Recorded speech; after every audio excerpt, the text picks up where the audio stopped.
অভিনন্দন ফরচুন বরিশাল, অভিনন্দন তামিম ইকবাল এবং অভিনন্দন ফরচুন বরিশালের সব পাগলা ফ্যানদেরকে। 2025 বিপিএলে কিন্তু চট্টগ্রাম কিংসকে ফাইনালে হারায়া এবারের আসরে চ্যাম্পিয়ন্স ফরচুন বরিশাল। এই নিয়ে পরপর দুই আসরে 2024 এবং 2025-এ টানা চ্যাম্পিয়ন হলো ফরচুন বরিশাল। অন্যদিকে প্রায় 12 বছর পরে ফাইনালে ওঠা চট্টগ্রাম কিংস কিন্তু সেই রানার্স আপ হয়েই তাদের আসর শেষ করলো। 2013 সালেও চট্টগ্রাম কিংস এই ফ্র্যাঞ্চাইজি কিন্তু ফাইনাল খেলছিল, সেইবারও তারা রানার্স আপ হয়েই তাদের আসর শেষ করে। ব্যাড লাক চট্টগ্রাম, আসলে চট্টগ্রামের জন্য খারাপ লাগতেছে, চট্টগ্রামের ফ্যান্সদের জন্য খারাপ লাগতেছে। আমি নিজেও একজন চট্টগ্রামের ফ্যান্স এবং আমার হোম টাউন চট্টগ্রাম, সেই জন্য আপনাদের ফিলটা কিন্তু আমি নিজেও অনুভব করতে পারতেছি। তবে যাই হোক, যে দলই জিতুক, আমরা কিন্তু একটা এক্সাইটিং ফাইনাল ম্যাচ দেখতে পারলাম। এই ধরনের ফাইনালে কিন্তু আমরা দর্শকরা তাদের কাছ থেকে এক্সপেক্ট করছিলাম।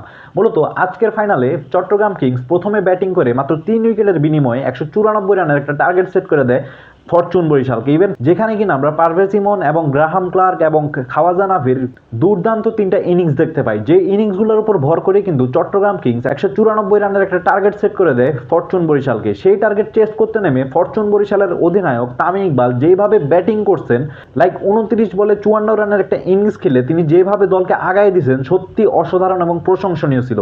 তামিম ইকবাল যতবারই ফাইনাল খেলছেন তিনি কিন্তু ফাইনালে প্রত্যেকবারই পারফরমেন্স করছে।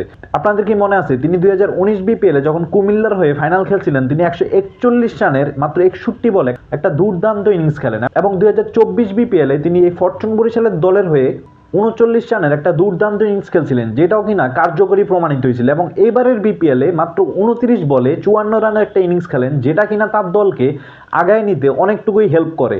মূলত তামিমের এই ইনিংসটার কারণে তার পরবর্তী যে ব্যাটসম্যানরা আসে তারা কিছুটা সময় নিয়ে পিচে সেট হইতে পারছেন, যেটা কিন্তু আমরা তাহিদ হৃদয় এবং কায়েল মার্টসের ক্ষেত্রে দেখছি। কায়েল মার্টস কিন্তু ঠিকই তার দলকে জিতায়া তারপর দিয়ে মাঠ থেকে উঠছেন। মূলত এই কারণেই তামিমের এই ইনিংসটা তার দলকে অনেকটাই সহায়তা করছে বলে আমার ধারণা।